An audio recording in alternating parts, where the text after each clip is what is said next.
زما عزتمندو د روژې مبارکه میاشت ده د رحمت 10 ورځې تېرې شوې او اوس د مغفرت ورځې روانې دي او ډېرې په تیزۍ سره دا ورځې روانې دي. یا د رمضان آمد او یا بیا رمضان نیمې ته ورسېدو، پته نشته چې دا مېلمه به د چا نه د الله تعالی بارګاه ته راځي ځي او د چا نه به ناراضه.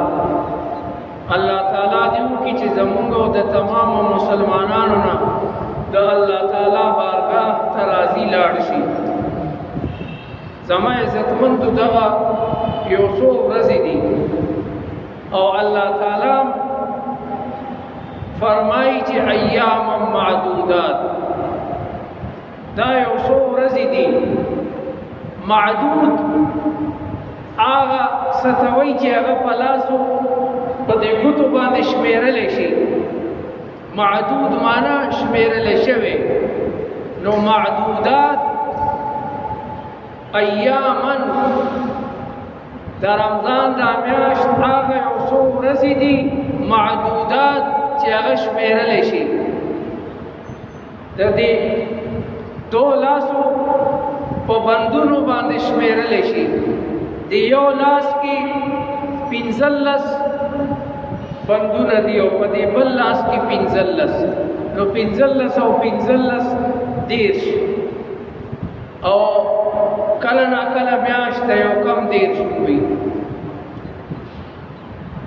الله تعالی په دې میاشت کې نفل عبادت کاغه مونځ دی، که زکات دی، که خیرات دی، نفل الله تعالی د فرض په شان کې او فرض د اویاو فرض په شان کې.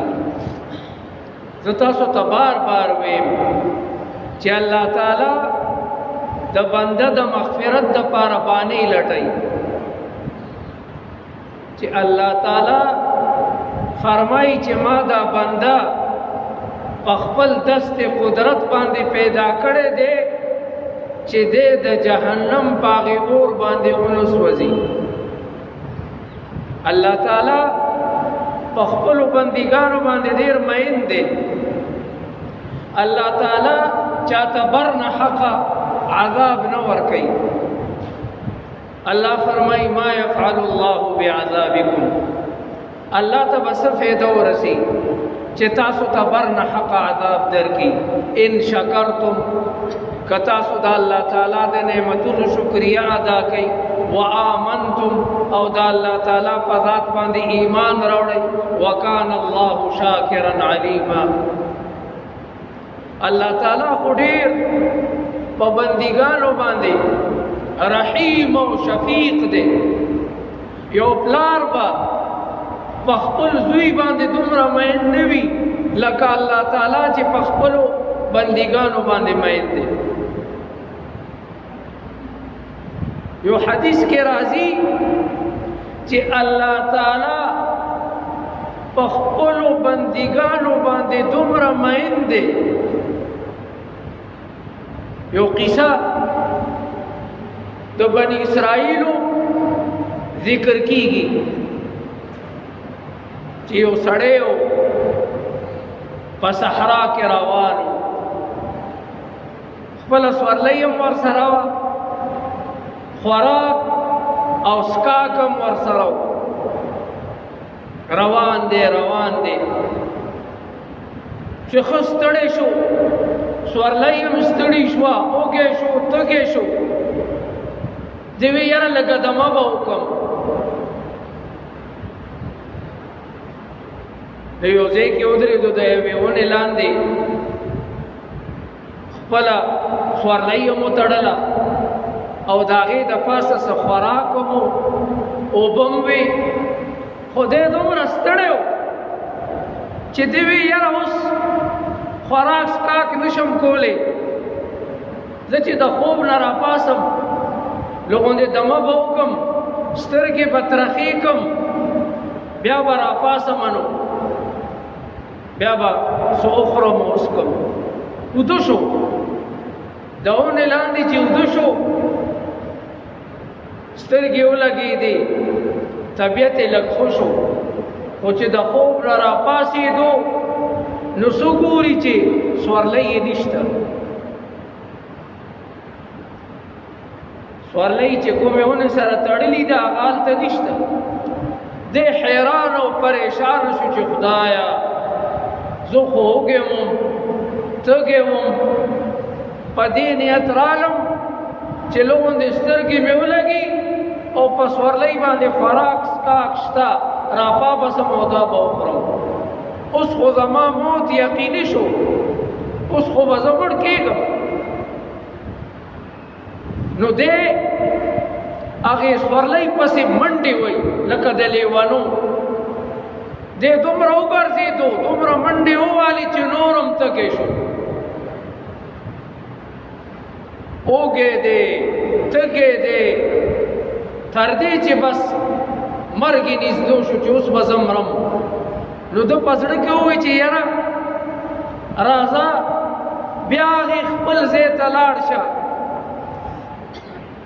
کېدای شي په لاره څوک تېرېږي ځکه هلته مړی نو د دفن انتظام خو به دې وکړي نو دی بیا هغې ځای ته لاړو او سخت ستړی نو بیا هلته وده شو سترګې ولګېدې مخکې هم ستړی اوږې تږې او بیا چې منډې ووالې نور اوږې او تږې شو او بیا سترګې ولګېدې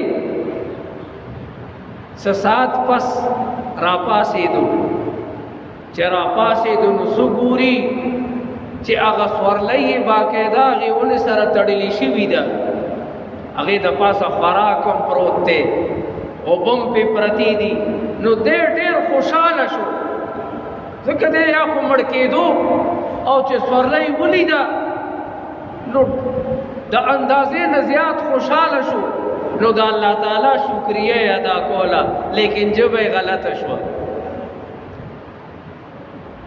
ده په ژبه باندې ووی ای زما ربه انت عبدی وانا ربک خدایا ته زما بنده او زه ستا رب یم ژبه یې غلطه شوه ځکه ستړی مو اوږې مو سر وهلې بر وهلې نو ژبه یې غلطه شوه چې خدایه ته زما بنده او زه ستا رب یم پکار خو ورته داسې و چې اللهم انت ربي وانا عبدک خدایه ته زما رب او زه ستا بنده یم زه ستا شکریه ادا کوم نو الله تعالی د بنده په توبه باندې د دې نه زیات خوشحالي الله تعالی د هغه غلطي ته نه ګوري ځکه الله تعالی زړونو ته ګوري لن ينال الله لحومها ولا دماؤها ولكن يناله التقوى منكم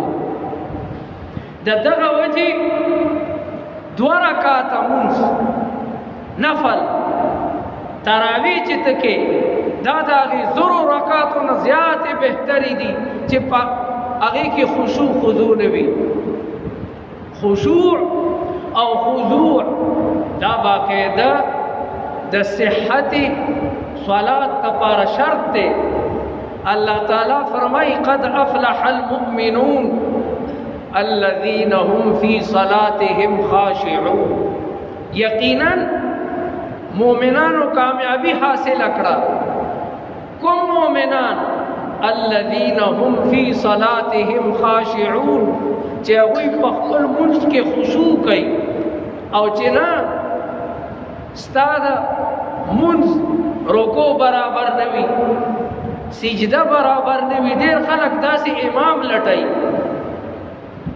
چېرې زه خو به نن تیز ګام پسې لمونځ کوم زمونږ امام خو سم راکټ دی نو دا عبادت نه قبلېږي هندو ستړی خدای ناراضه هر څه کې به اخلاص پیدا کې دو رکعاته کو لیکن صلات د مودع کوا داسې مونځ کوه چې کېدای شي تا ته بیا فرصت ملاو نشي، ته به بیا 2 رکعاته ونه کې. دا یقین ګڼه کېدای شي زه 2 رکعاته وکړم او په لاره روان یم او راپرېوځم او مړ شم. تا ته څه پته ده چې ته به کور ته سالم کامل رسې؟ د مرګ خو چاته پته نشته دی. الموت یأتی بغتة والقبر صندوق العمل. مرګ دا په انسان باندې اچانک حمله کوي او قبر دا د عمل صندوق دی. داسې عبادت الله تعالی نه خوښوي او نه قبلوي. د الله لوی فضل دی که قبلوي. الله تعالی علیم او خبیر ذات دی، لیکن الله تعالی چې کوم احکام نازل کړي دي د هغې نه دا معلومیږي چې د اخلاص شی الله تعالی قبلوي.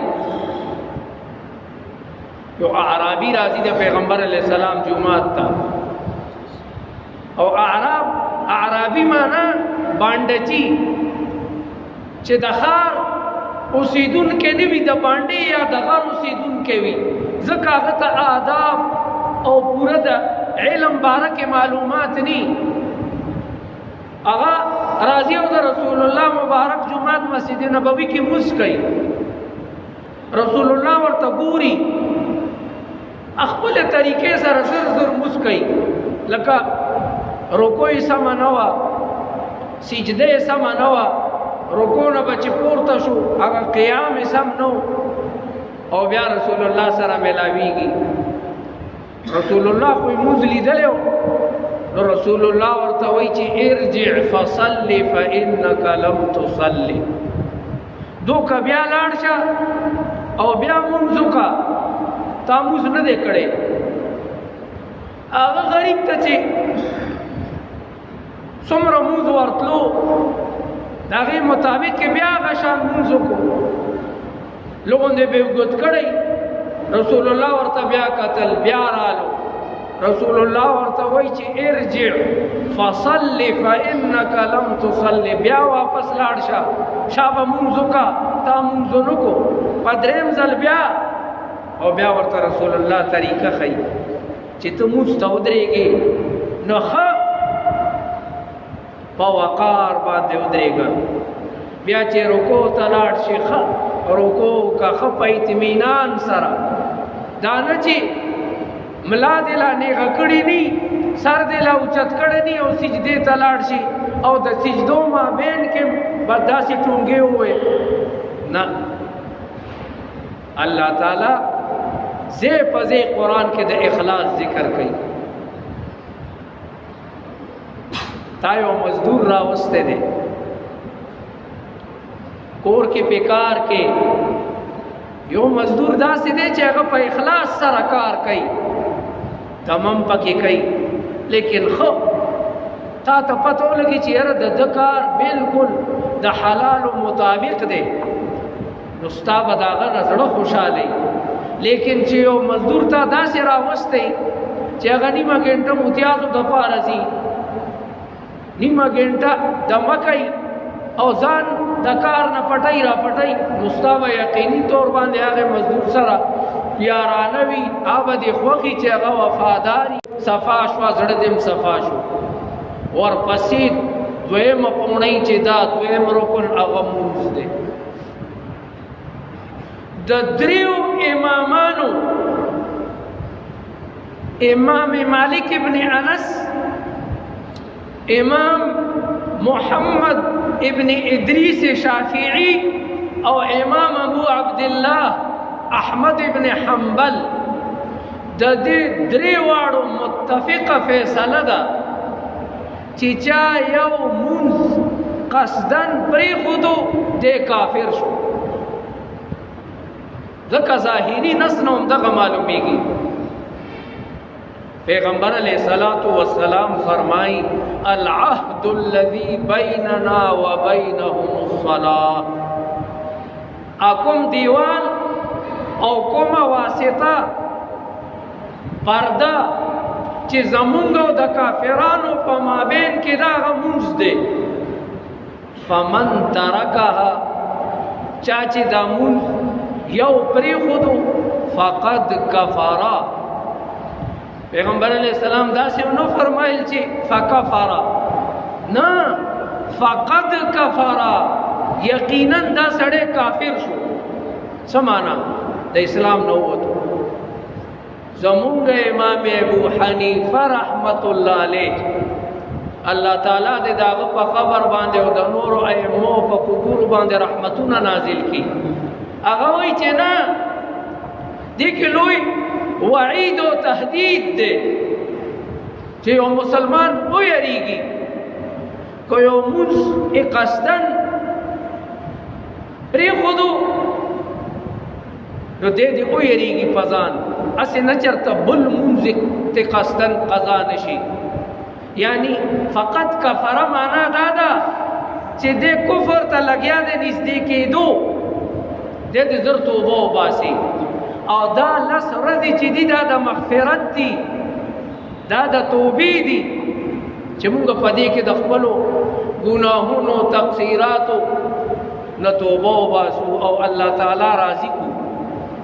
څه چې ماتې ګوډې شوي دي د انسان نه کېږي، انسان کمزور دی.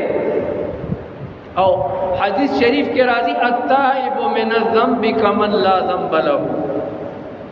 څوک چې د ګناه نه توبه وباسي په صدق او اخلاص سره، دې داسې پاک شي لکه دا ډو ګناه کړي نه ده. الله تعالی مونږ ته اسانه کړي ده، لیکن مونږ ځان ته ګرانه کړي ده. الله تعالی د بخښنې دپاره بانې لټوي چې او بنده راشه ما سره نږدې شه. حدیث دی چې څوک ما ته یو لیش نږدې شي زه ورته یو باع نږدې شم، څوک چې ما ته یو باع نږدې شي زه ورته ډېر نږدې شم، څوک چې ما ته راتلل کوي زه هغه ته منډه وهم. من کان لله کان الله له. نو د مغفرت دا یو څو ورځې پاتې دي، ورپسې بیا آخري 9 یا 10 ورځې دا د عتق من النار دي چې د یو سړي نامه د جهنم په غیر رجسټرو کې لیکوي او د په د آخري 9 یا 10 ورځو کې دا الله تعالی اخلاص سره عبادتو کې توبه وباسي، الله تعالی د دنوم د جهنم د رجسټر نه آزاد کی. عتق من النار معنی د اور نه خلاصول. الله تعالی هغه کسان چې خشیت، انابت او الله ته د شپې وجاړي، اوس خاصم باندې جوړه ده. الله تعالی قرآن کې د متقیانو ابرارو ذکر کوي وبالاسحار هم یستغفرون، وبالاسحار هم یستغفرون. د پېشمنی په ټیم کې د الله نه بخښنه غواړي. او حدیث کې راځي چې الله تعالی د شپې په 3مه حصہ کې آسمان دنیا ته نزول کوي. دغه نزول کیفیت نه دی معلوم، لیکن حدیث کې راغلي دي نو زموږ په هغې باندې ایمانی. بعضې د الله تعالی صفات داسې دي علما وایي چې په هغې باندې به امرار کې. حدیث کې راځي الله تعالی نازلیږي، لیکن تپوس به نه کې څنګه نازلیږي. نه، ځکه الله تعالی قرآن کې فرمایي لیس کمثله شیء وهو السمیع البصیر. الله تعالی وحده لا شریک دی، لا مثل له ولا مثیل له، لا ند له ولا ضد له. الله تعالی پشان سے نشی کې دی. الله تعالی خالق دی، دا الله نه ما سیوا نور تمام مخلوقات دي. نو ذهن کې بدا نه راولي. امام طحاوی رحمت الله علیه او نور علماء چې کتابونه لیکلي په دې باندې ټول جمع دي 4 واړه مذاهب چې نثبت لله ما اثبت لنفسه. مونږ به الله تعالی ته هغه صفات ثابتو چې الله خپل ځان ته ثابت کړي دي، او اثبت له رسوله، یا دا الله رسول الله ته کوم صفات ثابت کړي دي په دې به زموږ ایمان. لیکن من غیر تکییف ولا تمثیل ولا تشبیح ولا تعطیل. او دا آیت دا بدی مخی تی لیس کمثل مانا اغوارا اللہ تعالی د شپې درېمه حصہ کې باقاعده آسمانی دنیا ته نکون کې چې داغه سوال زه قبول کوم شته څوک توبه استون کې چې داغه توبه زه قبول کوم. ګوره الله تعالی دومره ارحم الراحمین او اکرم الاکرمین دی چې د شپې په درېمه حصہ کې آسمانی دنیا ته باقاعده نزول کوي او بندگانو ته اعلان کوي چې شته تاسو او بندگان ټول ګناهګار دي.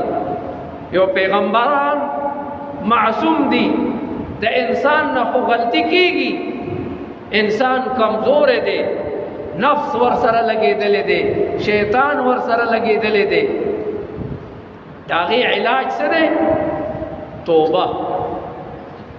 او قرآن مجید کې الله تعالی د توبې بار بار ذکر کوي وتوبوا الى الله جميعا ايها المؤمنون لعلكم تفلحون. اے مؤمنانو په جمع سره ټول د ګناهونو نه توبه وباسئ الله به تاسو کامیاب کړي.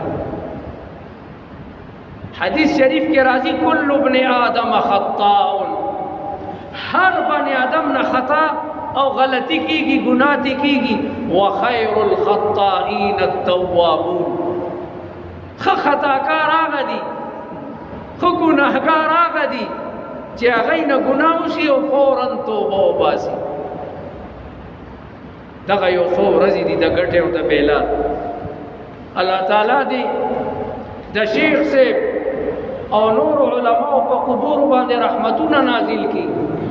هغه با اکثر دا بیت وی باغ میں دزڑ خزان تالا کڑو باغ میں دزڑ خزان تالا کڑو بویا چی بیا سپرلے رازی سپڑی گلونا. بیا تیر شوی رمضان باندې دی جماعت کې وډی رو اوس هغه منتنخ کړ مرګ ته ځان تیارول پکار دي مرګ یادول پکار دي. ښه د مرګ نه خلاصېدل نشته هر څه نه بخلاص شي مرګ نه خلاصېدې نشي. یا معشر الجن والانس ان استطعتم ان تنفذوا من اقطار السماوات والارض فانفذوا لا تنفذون الا بسلطان. د مرګ نه څوک نشي تښتېدی او نه څوک بچ کېدی شي. مرگ لا محاله په هر چا باندې را روان دی د هر چا د پاره د مرگ وخت مقرر دی. دغه یو څو د ګټې او د بیلات ورځې دي پدې کې توبه وباسا پدې کې الله تعالی نه مغفرت وغواړه سچ دې پزړه کې دي جائز مقاصد ټول د الله نه وغواړه هر څه الله کوي. وإذا سألك عبادي عني فإني قريب أجيب دعوة الداعي إذا دعان فليستجيبوا لي وليؤمنوا بي لعلهم يرشدون. قرآن مجید کی چرته چې د سوال بارکه د رسول الله نه تپوس شوی دی هغې نه پس قل راغلی دی ويسألونك عن الروح قل الروح من أمر ربي وما أوتيتم من العلم إلا قليلا ويسألونك عن الجبال فقل ينسفها ربي نسفا. ډېرو ځایونو کې دا یو ځای دی چې الته الله تعالی واسطه بالکل کټ کړې ده. وإذا سألك عبادي عني اے زما خوږه پیغمبره که زما بندگان تا نه زما باره کې تپوس وکړي فإني قریب نو یقینا زه نږدې یم هغوی ته. اللہ تعالیٰ فرمائی وَنَحْنُ أَقْرَبُ إِلَيْهِ مِنْ حَبْلِ الْوَرِيدِ. اللہ تعالیٰ علم دا پا ہر سبانے محیط تے اللہ نسپٹ ندی. دغه یو څو ورځې دي بیا آینده رمضان خدای خبر چې څوک به ژوندي وي څوک به مړه وي. مرګ د پاره سکول پکار دی ستوخه تیارول پکار دی. ابو ذر رضی اللہ تعالی عنہ ډیر متقی صحابی دی. خانه کعبه سره به ودرېدو نو ملګرو ته به وي او ملګرو تاسو چې په سفر چرته ځئ نو ځان سره څه سامان وړئ که نه وی او که نه لکه تبلیغي حضرات ځي 3 ورځو ته 40 ورځو ته نو د هغې مطابق ځان سره څه توښه او سامان هم راوالي بستره لوټه او دا کینچي اهم ضروریات چې د سفر یا ټول ځان سره راواخلي. نو ای زما ملګرو چې لوی سفر زموږ مخې ته پاتې دی چې وړوکي سفر ته موږ دومره سامان وړو او د قبر هغه لوی سفر نو هغې دپاره ولې څه کول نه دي پکار څه هغې دپاره څه سامان تیار کړي. شاعر وایي تزود من التقوى فإنك لا تدري إذا جن ليل هل تعيش إلى الفجر. اے انسانا اے مسلمانا اللہ تعالی تا ته د ایمان او د اسلام لوی نعمت درکړی دی. الله تعالی ته په ایمان باندې ستایلې یا ایها الذین آمنو یا ایها الذین آمنو. اے مسلمانا ځان کې تقوا پیدا کړه ځان کې د الله یره پیدا کړه. د الله یره که د مسلمان په زړه کې راله تمام ګناهونه جرایم به خپله ختم شي. دا جرایم ولې کېږي؟ زړه کې د الله یره نشته د الله خوف نشته. څوک چې څه کوي دا نه وایي چې ما سره به د دې حساب کتاب کېږي. شیخ صاحب ته الله وبخي هغه به شکر دی چې د قیامت ورځ شته. د قیامت ورځ سړي ته لغوندې وځلېږي نو سړی لغوندې رستو شي نو روپۍ کې انا ورکي او نورې جیب ته کي. شیخ صاحب وی که د قیامت ورځ نه وی نو قسم په خدای چې اوښان به خلکو په بډه وهل. شکر دی د قیامت ورځ او مظلوم د پاره خوشخبری ده. په یو مظلوم باندې ظلم وشو او د هغه څه وس نه رسي غریب دی یسیر دی مسکین دی او بل سړی طاقتور دی اقتدار په لاسو کې د څه کولی نه شي نو هغه د پاره خوشخبری ده چې مظلومه مبارک شه د قیامت ورځ شته دی.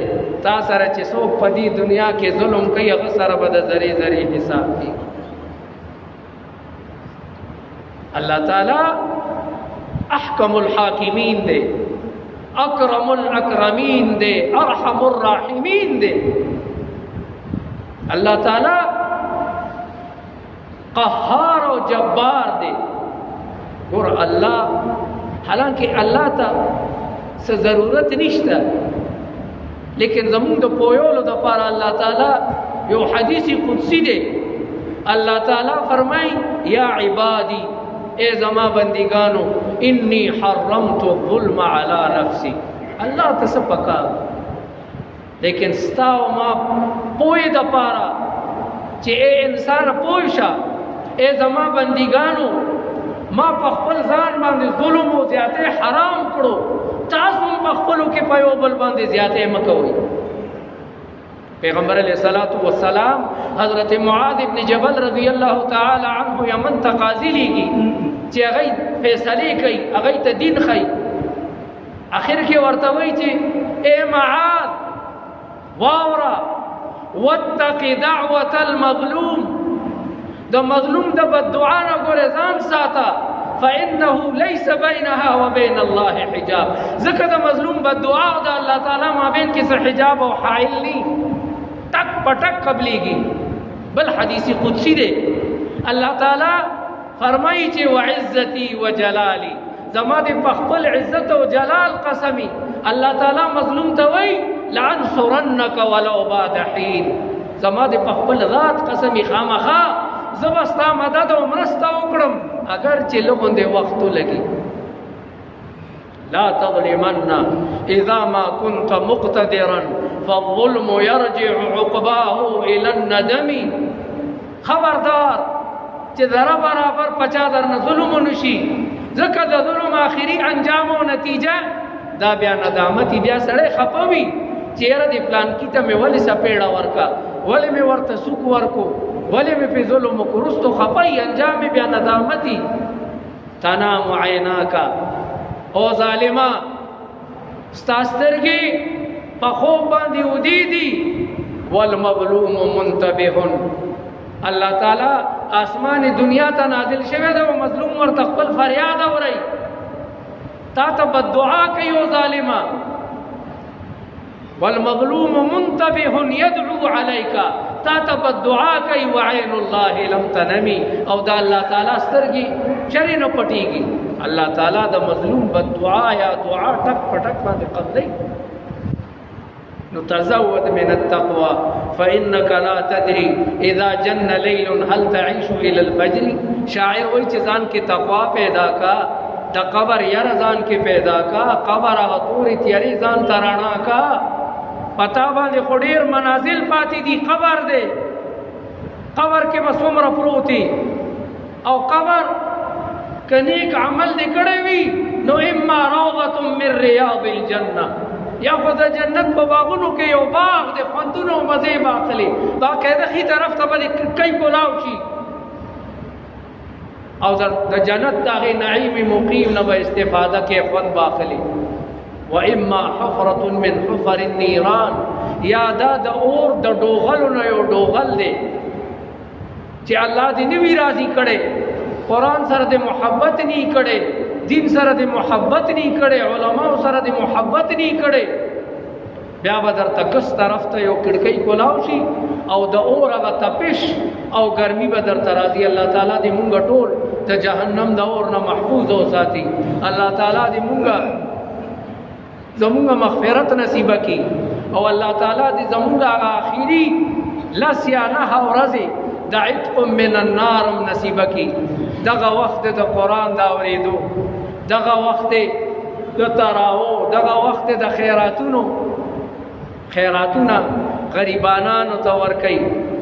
الله تعالی الحمدلله بعض خلق مخیر الله تعالی ورته مال او دولت ورکړي دی، دا حقیقت کې د الله تعالی مال دی، لیکن الله تعالی درته درکړي دی نو هغه کې زکات او باسا، خیرات او باسا. دې کې یو روپۍ لکه یو روپۍ دی ورکړه نو هغه ته اویا روپۍ نور ورځو کې ورکړي، ځکه دلته فرض دا د اویاو فرض برابر او نفل د یو فرض برابر شي. دغه لږې ورځې دي باغ مې د زړه خزان تاله کړو، پوهې چې بیا سپرلی راځي، سپړي ګلونه، بیا پته نه لګي چې آینده کال به څوک ژوندي وي څوک به نه وي. الله تعالی دې موږ ته د طاعت او عبادت اوږد عمر نصیب وګرځي. الله تعالی دې موږ ته د نیکو اعمالو توفیق نصیب کړي. الله تعالی دې موږ ته د نور روزو توفیق نصیب کړي، او الله دې وکړي چې د لیلة القدر شپه زمونږ نصیب شي. دغه وجه نه د لیلة القدر شپه معلومه نه ده، که دا معلومه وي یا د جمعې په ورځ چې کوم وخت دی هغې کې دعا قبلي کې که دا معلومه وي نو خلکو بیا منځونه نه کولو چې مړه بس لیلة القدر شپې عبادت مې وکړو، بس منځونه ټسوه او زکاتونه ټسوه. نو الله تعالی دا باقاعده پټ کړل چې د ټوله میاشت کې ته عبادت کې او ګورې. دغسې مونږ ته په زرګونو شعرونه یاد دي، پښتو کې، فارسی کې، اردو کې، عربی کې، آرانه نه یریږي، لیکن قرآن مجید یریږي. وَإِنَّهُ لَأَشَدُّ تَفَلُّتًا مِنَ الْإِبِلِ فِي عُقُلِهَا.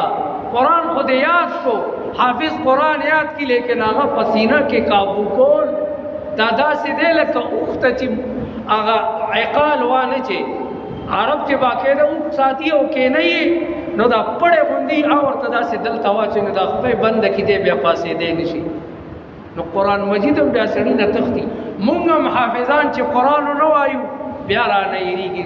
نو ما د شیخ صاحب نه تپوس وکړو چې یاره رحمان بابا شعرونو د علامه اقبال او غالب او د عربی د شاعرانو د اردو پښتو مونږ ته یاد دي ارانه نیریږي او نه چرته وایو او قرآن مجید چې لوګون د دور نو کو نو یریږي دا څه وجه ده مړه دا هم دغه وجه ده کنه چې حافظ د قرآن او قاری همیشه قرآن سره تعلقي کدا نه یری دی خو بیغمه بناستو بس بیا به قرآن تاړو قتل نه نو الله تعالی با حافظ د قرآن او قاری ته وایي چې اقرا ورقا الکوي د آخرت په ورځ شابه قرآن وایه او بره خیجه اقرا وایا ورقا او خیجه شابه بره اونۍ بی فإن منزلتك عند آخر آیت تقرأها ستا آخری منزل آخری آیت سره متعلق دی ته چې آخری آیت وای من الجنة والناس تازه الته د ډیر لوی دی نو دې همیشه د پاره د قرآن وای نو الله تعالی ورته منزل او شانم دومره بلندی واخر دعوانا ان الحمد لله رب العالمين